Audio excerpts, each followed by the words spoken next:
I'm Darian Lenton, New South Wales State Finalist for Miss World Australia, and this is my interview with the Pageant Project.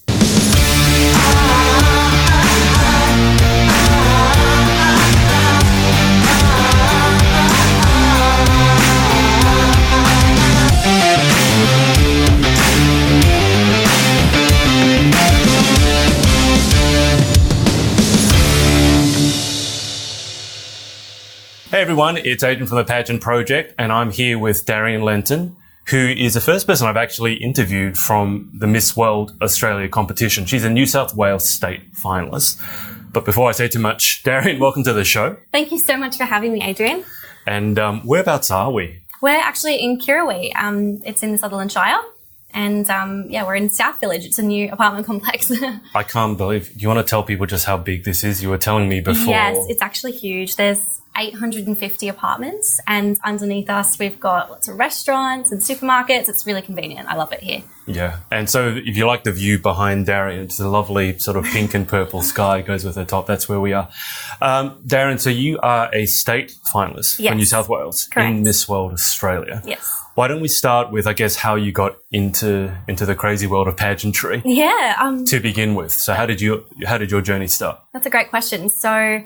It's actually a really interesting one. I did my portfolio because I wanted to get into modelling only about a year ago. Right. And prior to that, I hadn't had any modelling or pageantry experience. So this is quite new for me. Yeah. And so about 6 to 12 months ago, sometime in there, I was on Instagram and I saw a sponsored post from Miss World Australia. Okay, right. And that's actually where it started. Right. So I applied and I was selected to compete in the preliminary state finals, and there were 3 heats for that for New South Wales. So I competed in the last one of those. Yeah. And you got the nice hotel. I did. The one I went to was in Chatswood Chase, which I like Chatswood Chase, but it's not quite a nice hotel. The building that we were in was stunning. It was at Sir Stamford at Circular Quay. It was gorgeous. I loved it. And I was really pleasantly surprised that I made it through, having no experience. But I think I was just really confident and fun and just made the most of it. And here we are. So you said you saw a sponsored post. Yes. But I mean, a lot of people can see a sponsored post and not take action. So obviously that post must have caught your attention for some reason. Yeah. So what did it trigger in you that made you think, okay, I want to enter this versus just, doing the scrolling thing? That's a fantastic question. I actually haven't thought about that before, but I think the reason why I decided to enter it was because of a few reasons. One, because I absolutely love taking new opportunities. I'm a huge opportunist. Any new opportunity that comes along, I want to take it. Yep. So that was one reason. And I think also because I'm really passionate about making change, both in my community, but hopefully nationally and even globally one day. And I thought that this would be a fantastic opportunity just to use it as a platform, I guess, to become a global leader in just things that I'm passionate about. So, I think that's kind of what made me take the leap. And what are the sorts of things that you're passionate about? And you mentioned a couple of them before the interview, but give us an idea as to the things that you're really passionate about that you want to make a difference in. Yeah, so there's 2, I guess, main areas that really interest me. One of them is environmental sustainability. So I'm really, really passionate about making global change in that, especially in educating people and how they can make their own changes. I think the key with sustainability is not everyone has to do it perfectly, but just everyone trying to do something, and that's where real difference is made. So that's probably one reason, one thing that I'm passionate about. The other would be human rights and especially child protection in Australia, as I grew up in the foster care system in Australia. So that's something that I really like to raise awareness for as well. Sure. I think everyone understands the environmental concerns. I mean, it came up in our recent federal election, and absolutely, I tend to think that the politicians are never really doing enough, but that's a discussion for another day. But the child protection, because you did grow up in the foster care system. Yes. And as you told me before the interview, you moved in and out of how many foster? 26? 26 different homes, yes. Okay. So can you give us some idea, because I mean you can never really tell anyone what that was like when they haven't done it. Yes. But can you do your best to give us an idea as to what that was like growing up? Because I mean, you're what, like 20? I'm 22 now. Yeah, so you're still extremely young. So to move 26 times, what was that like? It kind of had a lot of implications for me. One being my education. So because I was always moving house, moving schools, as well as moving homes, there was a lot of things in my education that I either learnt twice or I skipped completely. Yeah. So there was a lot of things in my education that I was far behind in and that I really struggled with, particularly in high school. And then probably just the instability. I would come home from school one day and all my bags would be packed and I'd be going to the next home and I'd have no idea. And sometimes that meant moving to a different school. Right. So I'd just seen all my friends for the last time at that school and I had no idea. And then that was traumatic for me, obviously because I wasn't seeing my friends anymore, but also because I had this fear that my friends, I guess, were going to worry about me, that I just disappeared. Yeah. They didn't understand why I left and why I didn't tell them. I didn't want them to think that I had anything against them or anything like that. Yeah. That was a really big stressor for me. Even though it was only primary school, it really affected my social skills and my ability to make and keep friends because I was scared of losing them. That had a lot of effects on me. I can imagine. Can you tell us why would that situation occur when you would come home and your bags were packed? I mean, was it something that the foster parents had said I have no idea, so I don't want to offend you. Of course. But was it like they said they didn't want you and you moved on? Was it the system that said, no, you've had enough time here? Now, I can't believe it was, but why would you be moved on? That's a great question. There's a combination of things, but of course, being a foster child, they don't want to tell you that. Even when I was first removed from my mother's care, I wasn't even told what was going on. Right. So when I was taken from my mum, I didn't know who was taking me. I thought I was actually being kidnapped, which was also a really traumatic part of it. Yeah. How old were you when that happened? I was 8. God. So, and it was from my own doorstep, and I didn't know who was taking me, why they were taking me. All of a sudden, I was just in a new home, and I thought that this family had stolen me. No one had explained to me why they were doing this for me and that it was for my own well-being. And then, but there's different types of care. There's emergency, short-term and long-term, and that the only thing that differs between the three of them is the length of time. Sure. So if I had kind of used up my time, the carer kind of is in a position where they have to say, look, either put us on a contract with a longer term or they need to be removed. Other times, I guess, they might find it too difficult. Even their own children, my foster siblings might not be getting along with me. Whatever it is, there's lots of reasons that could cause me to have to be removed suddenly from the home. But you're never told? No. I was too young, I guess. Right. I think maybe if I was a teenager, things would have been different, but I spent the bulk of my foster care time in primary school and early high school. Wow. But I mean, still as an 8-year-old, if you don't know why you've been taken away from home, it doesn't matter whether you might understand all the bits and pieces, but I kind of think you should have been told something. Otherwise, I totally agree with you. Otherwise, I mean, you don't know. Like, you literally might think you've been kidnapped and these people just want to pretend that you're their daughter. Exactly. And it was really scary as well. I remember one time, because I was still with that first home, I still genuinely believed that they had stolen me, I guess. Yeah. And I tried to run away as an 8-year-old. That's what I would have thought. Like, I'm going to run away and go back home. Yeah. So I caught the wrong bus home from school intentionally and police got involved and I got in so much trouble, but I still didn't understand why. That police were protecting, I guess, the foster parents. Yeah. In my eyes, the people who had stolen me. It was really confusing time for me.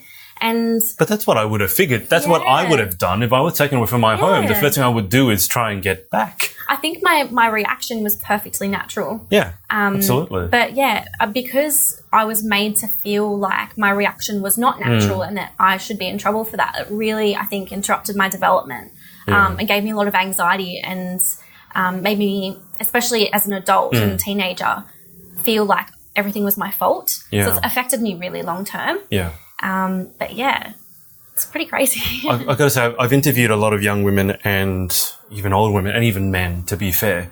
A lot of them have this fear that they're not good enough and the fear of rejection is absolutely massive. Yeah. I can't imagine, correct me if I'm wrong, but I can't imagine that being moved 26 times is good for a young woman's self-esteem. Absolutely not. Especially because I didn't know why I was being moved. Every time it got to a point where every time I believed that it was my fault, that they didn't like me, that I wasn't a good enough daughter, whatever it was. It was shocking. So how did you deal with that? Because I know people who have a lot more of a minor trauma. It's not even a trauma, and they feel hugely rejected. How did you deal with something like that? I think because it was just such a normal for me, as shocking as that sounds, I just thought it was my life. And I was always upset.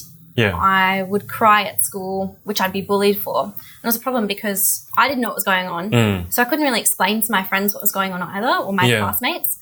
So they probably wouldn't believe you. No. If you just told them, I think I've been kidnapped, they'd be like, what are you talking about? Yeah, exactly. Yeah. So I was being bullied at school. I didn't know what was going on at home. It felt like I wasn't safe anywhere. It had massive implications for me. But dealing with it, I don't really know how I did. I think I just kind of just kept pushing through it. Because you had no choice, did you? Yeah, I just don't think I had the choice. And I was very lucky in the sense that I've always been very academically strong. So I really drowned myself in school.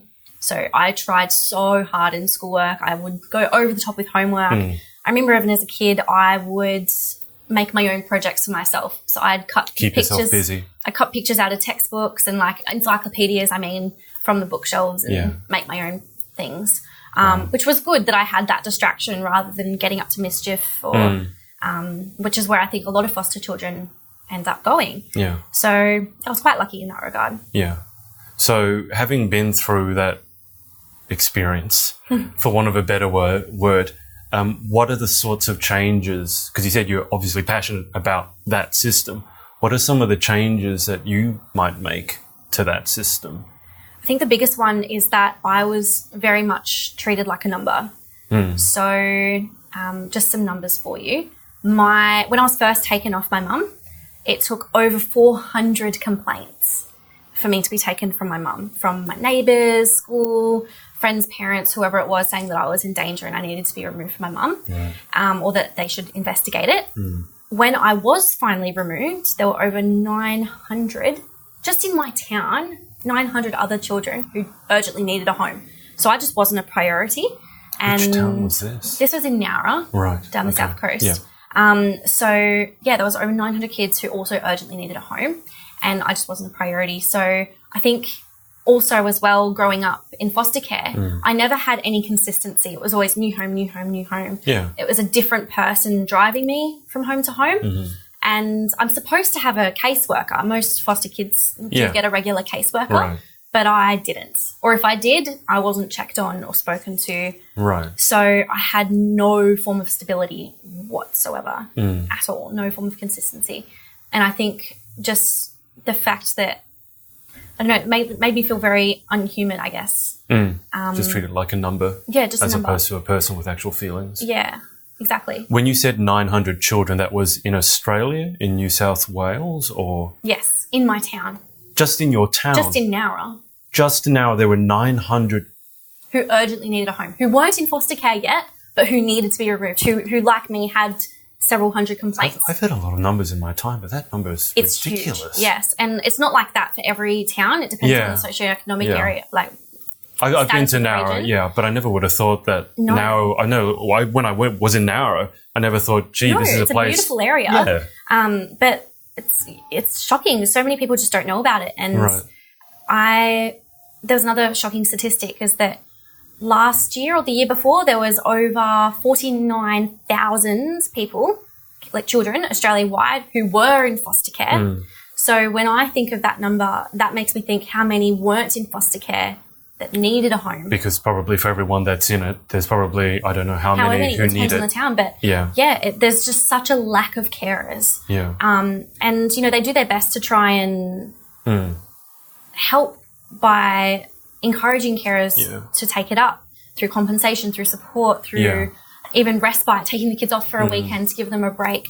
But still, I don't think enough carers want to get involved.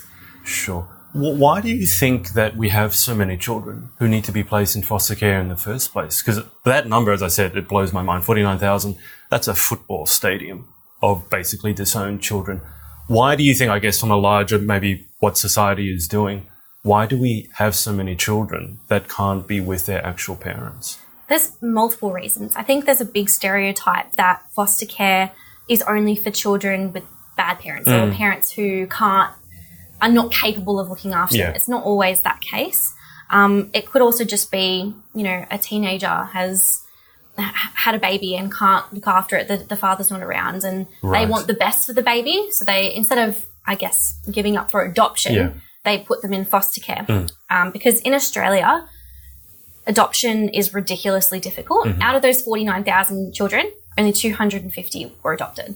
Oh, jeez. 250, that's it. That's not even 1%. No, because it's like 0.5%. Adoption's expensive, it's time-consuming, it's difficult, so no one does it. Right. So I think, there's a lot of families who have a child, either planned or unplanned, but they themselves don't think that they are good enough to look after their own child. So they want the best for them and give them up for foster care. There's that sort of thing where the parents will do it voluntarily, and there's other times where parents are maybe have their own issues that going through, whether it be mental health or a drug addiction. They're humans, they're not perfect. Exactly. They might be going that. I think it's not their own fault. It's what they're going through that they don't have enough support for. I don't blame my mum for what she's done. I know that if she just had some more support, that she would have been very different. Yeah. And I think that's the case for a lot of parents. But in those cases, it's just safer for the child to be forcibly removed. Okay. So basically, if I'm understanding you correctly, the adoption versus the foster care, adoption is more expensive. And I guess adoption is a commitment as well, because once you've got that child, the child is legally yours. Correct. So it's a bit scarier than someone foster caring. Correct. With adoption, the parental rights are stripped from the birth parents. Right. And they're handed over. Transferred. Yes. Yeah. Whereas with foster care, the parental rights are still with the original parent. Right. And in foster care, they do everything they can to eventually, hopefully, return them to their original... Or return. Yeah, if that's possible. Right. Okay. They will... Good foster agencies will try and support the biological parents or families, whether it be aunties or whatever, to try and bring the child back to their biological family. Yeah. But the difference in costs is with adoption, there's the fees, there's legal costs, there's just so much of it. Yeah. Whereas with foster care, the agencies will pay you. Right. So it's kind of the opposite. You're paid to be a carer. Which I understand, but that's also sad in a separate way, that the child is like, it's either a financial burden or a financial asset in a way. Exactly, yes. So I think a lot of foster carers, as good as it is that they've opened up their home for children and want to support them, I think unfortunately there are a lot of carers out there who are just doing it for the financial reason, which is sad, but I guess at least the kids have a home. Yeah. I wish more people became carers. Yeah. Okay. Well, that's mind-opening. That's something that I certainly have not looked into too carefully at all. One of my friends, who's also in pageantry, Krista, I know her parents, they don't adopt, they're probably foster carers, and they're amazing people. They're so selfless. I can't remember how many people they've had throughout their time, but that I had no idea the problem was that big in Australia. 49,000 is crazy. It's insane. Just to lighten the mood a little bit. So, what do you do? What do you do in your spare time? What do you do for work? What do you do in your spare time? Let's change the subject a little bit because that was heavy. All right, no worries. So, in a good way, though. Of course. So, up until recently, I was actually working full time as a project manager for a solar energy company. So, going back to my passion for sustainability, working in the renewable energy just made sense for me. But recently, I've decided to resign from that role, and now I'm kind of pursuing my own businesses and just ideas. I want to make a difference on my own. So that's why I've done that. Now I'm doing multiple things. Give us an idea. Yes. So I am tutoring. So back to the foster care stuff. I am now tutoring, and I have a specialisation, I guess, in tutoring students who are in foster care. Yeah. Or who have been in foster care because, like I mentioned, they would have been a large gap in their learning. Yeah. So that developmental trauma is something that I'm familiar with. So I help those children. Yeah. And with that, even children who have ADHD or autism or any other kind of thing that makes it difficult for them to learn. Sure. I help those children as well. So that's one thing that I'm doing.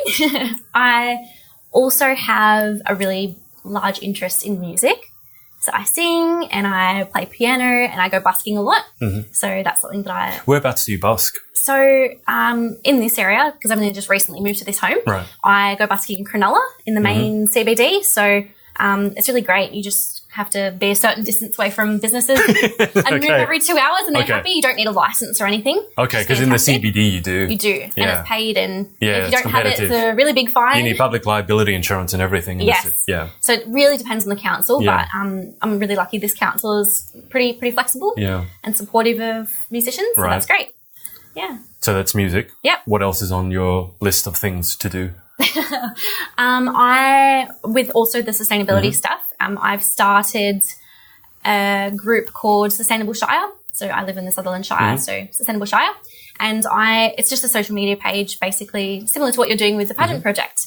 But I am interviewing and promoting businesses who are doing good for the environment. Oh, nice. Yeah. So just yesterday I interviewed an awesome salon down in Bangor. Yeah. And they're a sustainable salon where about 99% of their waste is recycled.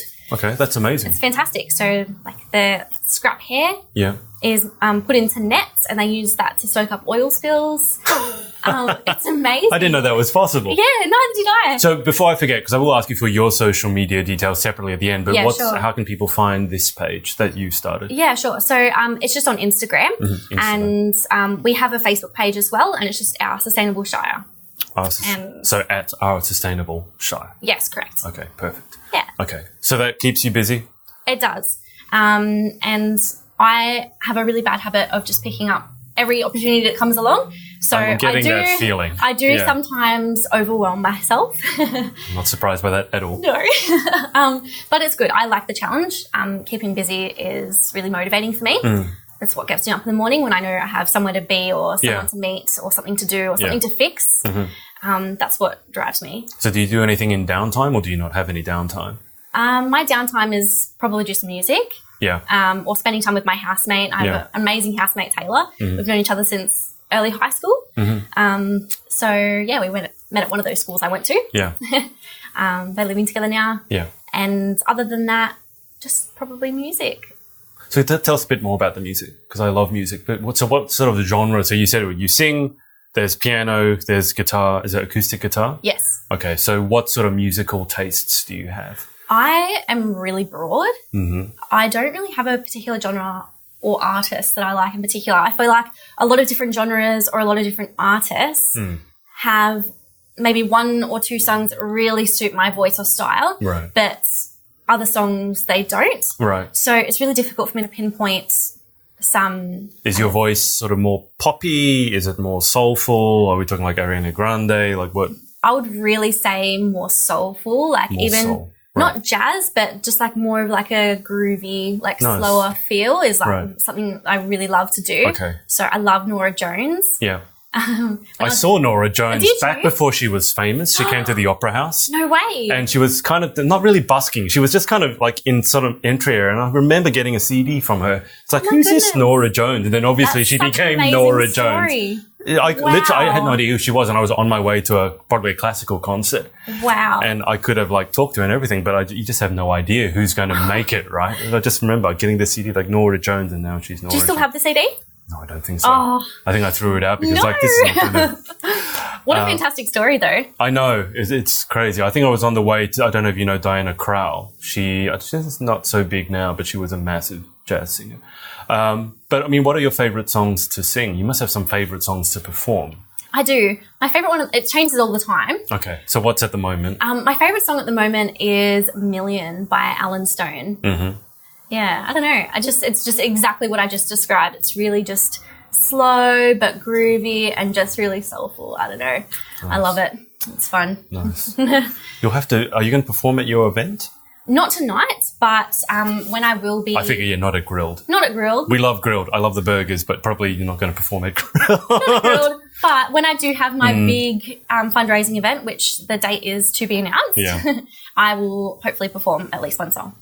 You really should. I think I should amazing. Too. Yes. Yeah. There are a lot of people who can sing. I've got a really big music background. So when someone stands up and I don't sing though, but when someone says they can sing and they're a little bit off pitch, I actually, it physically causes me to like jump in. A little bit uncomfortable? Yeah. Noted. Yeah. I won't name names because I'm sure people get offended. Anyway, So before I go into the final 10 questions, because I always finish every interview with the final 10 questions, would you like to give the ladies and gentlemen watching your social details? Yes, absolutely. So firstly, thank you so much for watching. My Instagram is @LentilD, which is And I'll spell it underneath. LentilDee. And my Facebook is just Darian Lenton. And that's pretty much all the social I have. Perfect. I should ask, before we get into the final 10 questions, with Miss World, yes, because we got so involved in the foster system, I didn't really ask anything about it, but if you happen to progress to the national finals, and let's say you did really well, even won, what are you hoping to get from Miss World? Is it a chance to build your platform and continue advocating just on a larger scale? Or yes, absolutely. I just really hope it would give me some credibility. Not to say that I'm just anyone, but because there's so many people who are in foster care and just so many people, I guess, in the general population, having some kind of title or public recognition, I really think would be extremely powerful and give me credibility to make a change. So, that's what I'm really hoping for. I mean, you'll be amazed how many people will react differently even to the sash, because even when you walked out to meet me, there were people looking at you because you were wearing that I definitely sash. noticed that. Yeah. It's really surreal. get used to it, I would say. Yeah. How did you find the Miss World? So you've been in the prelims. How have you found the experience so far? It was a lot.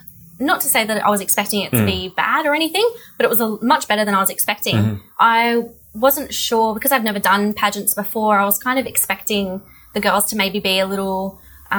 Catty? Yeah. Did she? But it wasn't like that at all. The girls were lovely. I really loved, preparing with them and speaking with them. Yeah. I made a lot of friends. Yeah. There was just a lot less pressure than I thought there was going to be. Yeah. So that was fantastic. Yeah. Are you doing anything particular for pageant prep? I mean, we're about 4 weeks out from the state finals. Other than fundraising, I'm really not. Other than maybe watching some videos of previous winners, or I'm not really doing anything. I feel I'm a very confident speaker, particularly with answering questions on the spot. Yeah. So how did your Q&A go? Fantastically. Do you remember what was the question? Suited me so perfectly. Lucky you. What was the question? About opportunities with education. So and I was like, oof, this is for me. Who did you have to pay to get that question? That's so perfect for you. But it was funny because when I was waiting in line backstage, all the other girls, they were getting questions and I was like, oh, I wish I had that one. Oh, it's such a good question. And then, I was a bit worried because I was like, oh, all these girls are getting these great questions. And then I got a really good one too. So my answer was, I was really happy with my answer. I can imagine. But there have been some questions that I've heard that I just think are really stupid questions. Like my favorite stupid question is, if you could be a tree, what kind of tree would you be and why? And every time someone asks me that, because I've been asked that more than once, I just refuse to answer it. I mean, how would you answer that? I don't know. The first thing that I thought of when you said tree was deciduous. But I just associate the two words together, and especially because it's winter. Deciduous trees are shedding all their leaves at the moment. Okay. I don't know how I'd answer it. It's a funny question. No, it's people trying to be too clever. Anyway, let's go into the Q&A. Now, these 10 questions, I finish every interview with them. So let's see how you go. Okay. Question 1. What is your favourite word? Ooh, my favourite word is eloquent. I think its meaning really sounds like how it sounds to say. It's got a Q in it. It does. So, I mean, that's a good That choice. just automatically makes it a great word. And just really cool to say. I feel really fancy when I say it. Eloquent. Yeah, I really like it. Okay. Question 2. What is your least favourite word? Moist. It's like 50, 60, 70% of people. What is it with the word moist? It just makes me really uncomfortable to hear. I don't know why. I've had 2 people now answer that's their favourite word because it makes everyone else uncomfortable. So they like saying moist just to make... That's clever. Yeah, I don't know if it's clever. I think it's a little bit... Anyway, question 3. In life, what turns you on? What gets you excited? Ooh, people who are driven. I love surrounding myself with people who are just as driven and ambitious as me. And not many people like that. No, there's not. just letting you know. I have few friends, but quality friends for that reason. Yeah. And opportunities. Yeah. So any opportunity, I'm just like, yes, I'm taking you. All right, perfect. What about question 4? What turns you off? People who are the opposite of that. Lazy, unmotivated. Yes. I cannot stand people who don't want to do anything with themselves or take opportunities. That really makes me uncomfortable. And I can't. associate myself with them unless they want to be switch. If they've been like that, they're like, wow, how do you do that? Can you help me? I'd be like, yes, my time to shine. But sometimes people ask for help, they don't take the advice. Yes. So that is a bit even more. That's worse? Turn off. Yes. Okay. Yeah. Because they've wasted your time and now they're still the same. Yes. Okay. All right. Question 5. What sound or noise do you love? Ooh, sounds. This might be really typical for a girl. I don't know, but I love babies laughing. I don't think I've ever heard that answer. Really? Mm-hmm. Yeah, I think babies laughing is like that makes me so happy. Sometimes I cry of happiness hearing a baby laugh. I don't know. Yeah. No, that's it makes sense, but I think it's the first time I had that answer. Really? So question 6, what sound or noise do you hate? Probably a typical one, chalkboard scratching or just anything that's similar to that. And I know this isn't part of the question, but there's some fabrics or things that touch that give me that feeling as well. Like, I don't know if Which anyone else sort of has this. Velvet. I can't touch velvet. You don't like velvet? No, if I touch velvet, it gives me the same feeling as fingernails down a chalkboard. I love the feeling of velvet. I don't like the feeling of wool. That makes me itchy. That reminds me of school jumpers. But velvet, I thought everyone liked, like silk. Yeah, no. I can feel like almost every fibre. It's just like a sensory overload for me, I think. I can't stand it. Wow. Okay. Anyway, you just reminded me of that. Okay, all right. Fingernails on the chalkboard. Yeah. Okay. Question 7. If you could have any one superpower, what would you pick and why? The ability to, I don't know if this is a superpower, but just the ability to help everyone and everything and fix every problem. I don't know if that counts as a superpower. It does because it's not possible. So it's got to be a superpower. There you go. Amazing. Glad I answered the question then. Perfect. Yes. I often, especially probably in my late teenage years, I really struggled with the concept that I couldn't fix everything. Yeah. That was a really big problem for me. Yeah. Even now, I'm still probably taking on too much, but I even took on more and I just wanted to fix everything and I wanted to contribute to everything. It's a really big problem. So I think if I had that superpower, that would solve that problem as well as lots of others. Question 8. What job or occupation other than your own would you most like to attempt? Ooh, I'd love to be a diver. I can't swim very well, so that's probably out of the question. You can learn. I didn't learn how to swim growing up, but I did try to teach myself, not last year, the year before. I went swimming every day, and I did drastically improve, but I still wouldn't call myself a strong swimmer. Okay. And I think I still have that fear of water. Okay. But I think that's what's so enticing about it. Yeah. Like if I could do it, I probably can. Yeah. I would be a diver. I think the ocean's so fascinating. When I did uni, I learnt that 95% of the ocean creatures aren't discovered yet. I heard that. Yeah, that's insane. That statistic just blows my mind. So, I think diving would be cool. Okay. What about what's a job or occupation that you definitely would not like to attempt? Now that I have been in the corporate environment, I definitely never want to go back into a corporate environment. That's interesting. Why is that? That my old job was bad. I absolutely love my old job. It was more the hours and the pressure and the inability for me to have a life outside of work. Right, okay. So in a corporate environment, obviously you're trying to work your way up, work your way up. And then at the top, you've got CEO. Yeah. And that kind of stress and pressure I felt wasn't worth the reward.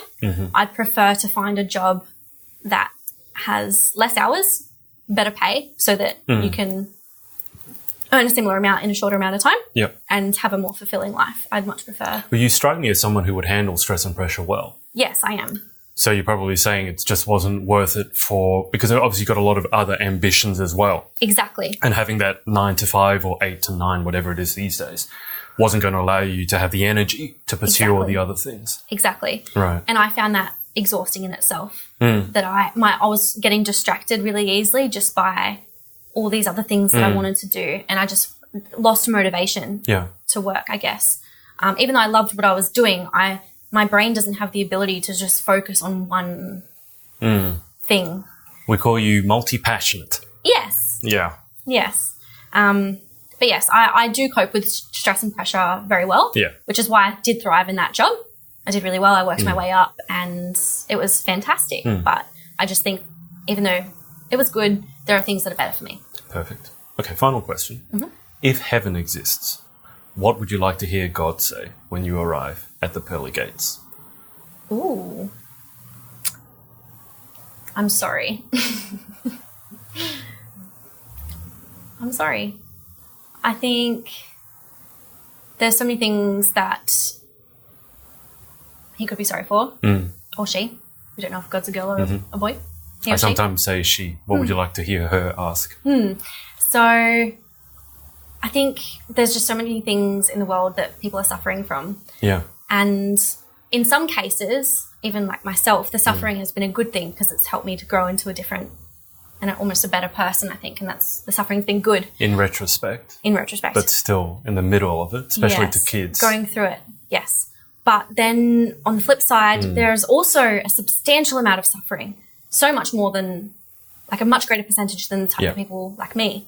But where they endure the suffering but never get out of it. Yeah.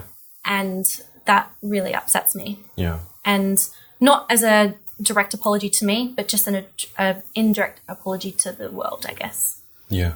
Yeah, I mean, you often hear these cliches about, suffering builds character, et cetera, but when you hear, like in New Zealand, the mosque, the killings, I mean, there was no reason for that to happen to those people. So you can't tell me for them and their families that they're going to find a deeper, I mean, I guess maybe the families could, but yeah, I completely get you on that. Yeah.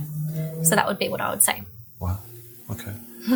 Well, before we wrap up, is there anyone that you want to give a shout out to? Ooh. Or say hello to? Everyone who has shown any kind of support to me. There are so many people. I'm just so grateful because even though I'm super independent, which everyone seems to point out, I definitely couldn't have done what I have without everyone who has supported me. So thank you. Perfect. Okay. Well, thank you so much for your time. Thank you so much. Best of luck at the state finals, which at time of recording is 4 weeks away. Yes. Where's it being? Oh, I should know this. Where is it being held? At the Star. That's right. Yes. The casino, the Correct. bright lights of the city. Yes. That should be fun. It will be fun. 4 weeks away, 7th of July. Awesome. All right. I'm going to thank everyone for watching as well, and we'll see you next time. Hey, it's Adrian. Thanks so much for watching. If you'd like to keep up to date with our interviews, then make sure to subscribe by clicking here. If you'd like to watch some of our interviews right now, then click here, and also make sure to follow us on all our socials right here. Speak to you next time.